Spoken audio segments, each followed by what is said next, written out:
प्रिय प्रभु यीशु मसीह के नाम में आप सभी को जय मसीह की। और आज हमें खुशी है कि हम सब ने उस परमेश्वर के महान कार्य के विषय में सुना और उन सभीों में हम सबों ने, और आज हम सब उस तरफ बढ़ गए हैं जहाँ पर कि हम उस प्रभु यीशु मसीह के पुनरुत्थान को याद कर सकें।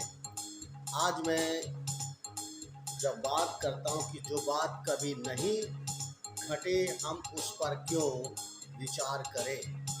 ये दुनिया में पहली घटना थी जिस पर विश्वास करना असंभव था, लेकिन फिर से हम इन बातों को कि असंभव को परमेश्वर ने कर दिखाया है। और हम इस गीत के साथ कि परमेश्वर के महिमा कर सकें और आप सबसे बातचीत कर सकें।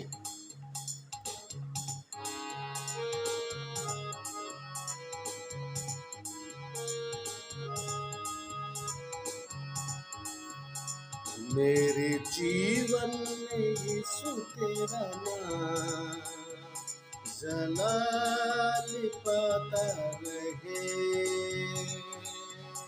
मेरे जीवन में यीशु तेरा नाम जलाल पाता रहे। मेरा उठना बैठना, मेरा उठना बैठना और चलना तुझे भाता रहे।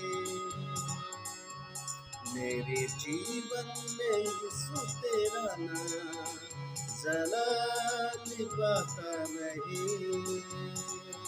मेरे जीवन में यीशु तेरा नाम जलाल पाता रहे। तू है बेमिसाल, मैं भी बेमिसालों बनूं। तू है कमल, मैं भी कमालों बनूं। तू है बेमिसाल, मैं भी बेमिसालों बनूं। तू है कमाल, मैं भी कमालों बनूं। दुनिया का नूर है यीशु, दुनिया का नूर है यीशु, मेरी राहें सजाता रहे। मेरे जीवन में यीशु तेरा नाम जलाल पाता रहे। मेरे जीवन में यीशु तेरा नाम जलाल पाता रहे। मेरी सोचों में तू, मेरे ख्वाबों में तू, मेरी सोचों में तू, मेरे ख्वाबों में तू, मेरे सारे सवालों जवाबों में तू, मेरे सारे सवालों जवाबों में तू। जब भी तुझे पुकारूं, जब भी तुझे पुकारूं, तेरा रूप मुझ पे आता रहे। मेरे जीवन में यीशु तेरा नाम जलाल पाता रहे। मेरे जीवन में यीशु तेरा नाम जलाल पाता रहे।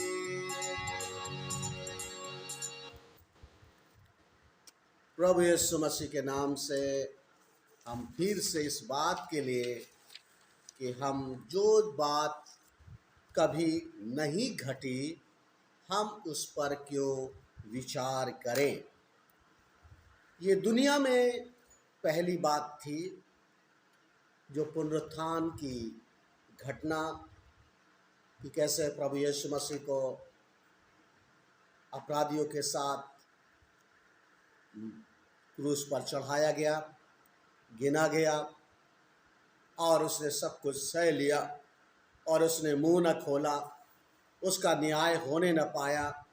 सब कुछ सारी बातें ये परमेश्वर के वचन में यीशु मसीह के जन्म से बहुत पहले योजना बनाई जा चुकी थी, और ये भी योजना बनाई जा चुकी थी कि इसके बाद क्या होगा, लेकिन ये सबको प्रकट नहीं था।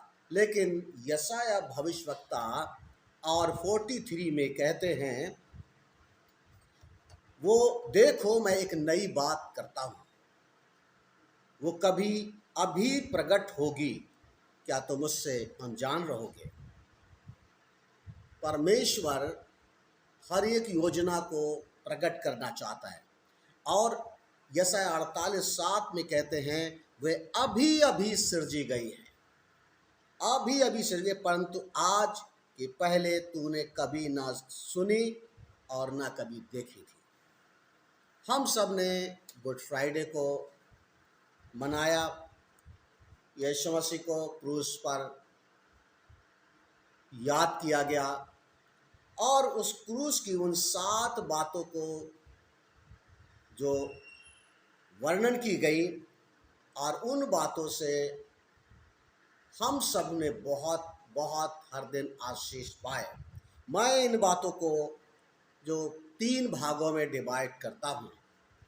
पहली 3 बातें क्षमा परमेश्वर की, और स्वर्ग का राज प्रतिज्ञा, और परमेश्वर की चिंता, ये आम सभी के लिए थी। और चौथी बाड़ी अंधकार की थी, जिसमें परमेश्वर के और मनुष्य के बीच में अंधकार ने अलगाव कर दिया।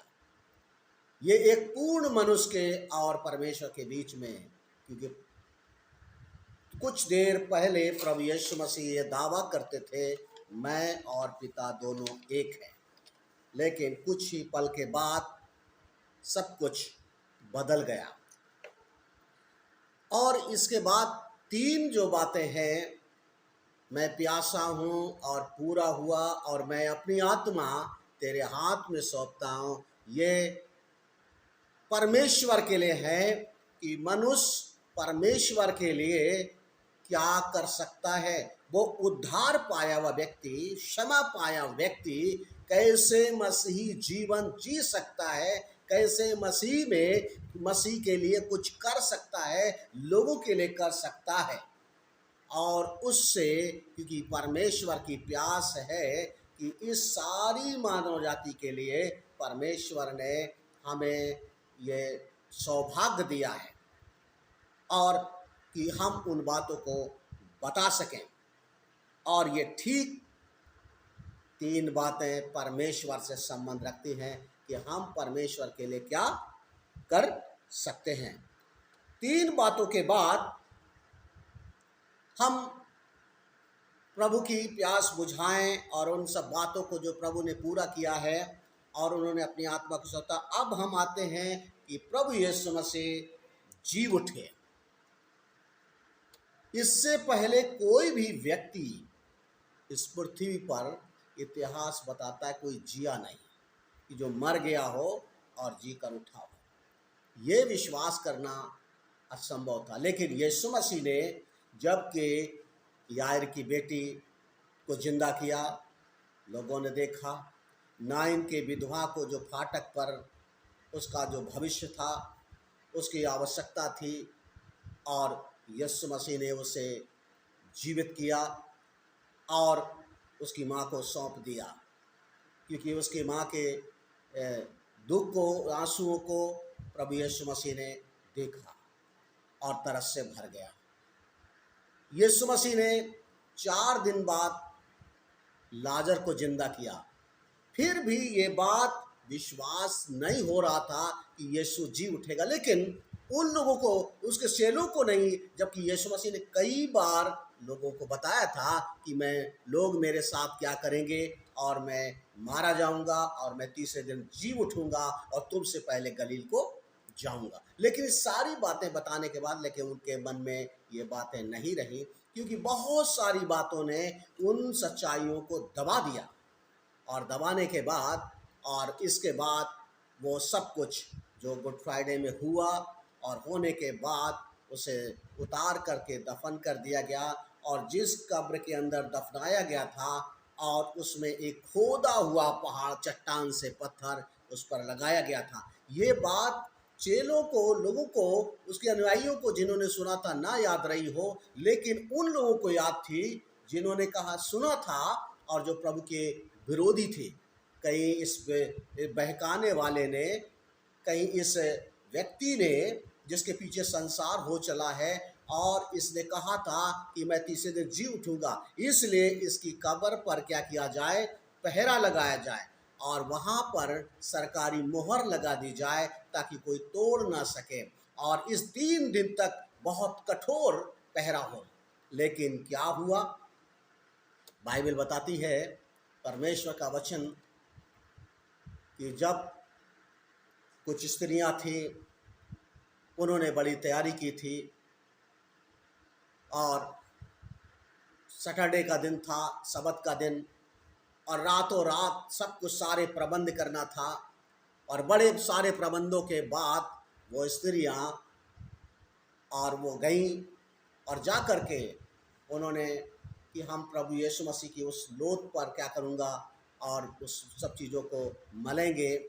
और लेकिन इससे पहले ये एक समस्या थी, बाइबल कहती स्त्री निर्बल है, कमज़ोर है, और उसमें उन्होंने देखा था कि जब वो पत्थर कब्र पर लुढ़काया गया था, ढका गया था कब्र को, तो कई लोगों ने उसको, तो वो एक चिंता का विषय था, ये पत्थर कैसे हटेगा, ये पत्थर कैसे हटेगा। हमारी शक्ति इतनी नहीं है कि मैं उस पत्थर को हटा सकूं, हम सब मिल कर के भी नहीं हटा सकते। सवाल था ये कैसे हटेगा, और दूसरी बात उस पर मोहर लगी है सरकारी, उसको कैसे तोड़ेंगे। तीसरी बात वहाँ कठोर पहरा है, लेकिन फिर भी वो भोर रहते हुए वहाँ पर गए और वो चली जा रही थी, और उन्हें भोर के अंधेरे में, धुंधलेपन में वो सब नहीं दिखाई दे, लेकिन चली जा रही थी। और जब वो वहाँ पहुँचे और उन्होंने आंखें उठाई और देखा कि कब्र का पत्थर लुढ़का हुआ है, हटा हुआ है, और पहरेदार मुर्दे के समान पड़े हुए हैं, उनमें एकदम निर्जीव। और इस तरीके से वो सब कुछ देखने के बाद, और जब उन्होंने चारों तरफ देखा और उनको समझ में नहीं आ रहा था ये क्या हो गया, और तब उस समय प्रभु का वचन बताता है कि उन्होंने कहा, जब वो सोच रही थी क्या हुआ, तब स्वर्गदूत ने, सबसे पहले स्त्रियों को स्वर्गदूत ने ही स्त्री को सुसमाचार दिया था, मरियम को, और वो था स्वर्गदूत जिसने दिया था। और दूसरा संदेश जब यीशु जी उठा, तो संदेश सबसे पहले किसी ने सुसमाचार सुना, वो था स्त्रियां, और जिन्होंने सुनाया वो थी स्त्रियां। आज भी परमेश्वर का वचन में बताता है कि जब उन्होंने सुना, और तब वो आश्चर्यचकित थी, भौचक्की थी, और बहुत डरी और सहमी थी, और भागने लगी वहाँ से, और क्योंकि वहाँ लोथ नहीं थी, और वो भाग रही थी और कह रही थी यीशु कब्र में नहीं है, यीशु कब्र में नहीं है, यीशु की लोथ कब्र में नहीं है, वो जी उठा है, मैंने सुना है, स्वर्गदूत ने मुझे बताया। और वो चिल्लाती आज ये भोर के लोग जो सो रहे थे और जो नींद के सुबह सुबह की नींद में थे और जकड़े हुए थे, और जब वो इस सब बड़ी आवाज़ को सुन रही थे, और सुनते हुए जब वो जो सुन रहे थे तो बाहर निकल रहे, क्या हो रहा है, और वो निकल कर बाहर आए और उन्होंने देखा और सुना, लेकिन किसी को विश्वास नहीं हो रहा था। पतरस, जिसने यीशु का प्रिय शिष्य था, और क्या नाम है, जिससे परमेश्वर ने प्रतिज्ञा की थी यीशु मसीह ने, वो पतरस भी विश्वास नहीं कर पा रहा था। और जब वो उसके साथ यूहन्ना था, जो प्रभु यीशु मसीह के सीने पर असर रख करके आराम करता था, और जिसने प्रभु यीशु मसीह की जिम्मेदारी को, आज्ञा का पालन किया और जिम्मेदारी को अपने हाथ में ले लिया था, क्योंकि परमेश्वर का वह जब इस संदेश को सुना और स्त्रियों के द्वारा, और वो भागे और जाकर कब्र पर गए, और वहाँ देखा कि वहाँ कब्र खाली है। और वहाँ पर जाने के बाद उन्होंने देखा और कब्र खाली, और कब्र में से जब स्वर्गदूत ने कहा, और जो स्वर्गदूत की शिक्षा और जो कपड़े देखे और ये सब चीज़ें, और वो लौटे, और डर और कपकपी और बहुत सारे परिस्थितियों ने जो दबा दिया था, वो परमेश्वर का संदेश पूरी मानव जाति की तरफ बढ़ गया, फैल गया, बातचीत करने लगा। आज हम गुड फ्राइडे में यीशु को क्रूस पर नहीं, बल्कि हम उस जगह पर देखते हैं जैसा अय्यूब का परमेश्वर का दास कहता है, जिसके बारे में मैंने सुना था, जिसके बारे में मैंने सुना था, आज मेरी आंखें उसको देखती है। उसने कहा था अय्यूब की किताब 42 और 5 में, और इसके बाद 19 के 25 में, मेरा परमेश्वर प्रत्येक परिस्थिति में जीवित है, मेरा परमेश्वर प्रत्येक परिस्थिति में जीवित है। उसने कब्र पे और इस तरीके से नहीं, बल्कि इस बात को परिस्थितियों में अनुभव किया कि मेरा परमेश्वर मुर्दा परमेश्वर नहीं है, मेरा परमेश्वर जिंदा परमेश्वर है, मेरा परमेश्वर जीवित परमेश्वर है। मेरे अजीजों, आज हम उस परमेश्वर के बारे में, और वो परमेश्वर मुझसे और आपसे मांग करता है कि हम उसकी बात को, लोगों को तमाम अड़चनों के बाद, तमाम चिंताओं का विषय है, तमाम पत्थरों के कारण से जो परमेश्वर की सच्चाई दबी है, तमाम उन चीज़ों के कारण से, जो तमाम डर के कारण से, भय के कारण से, और परमेश्वर की सच्चाई हम लोगों तक नहीं बता पा रहे हैं।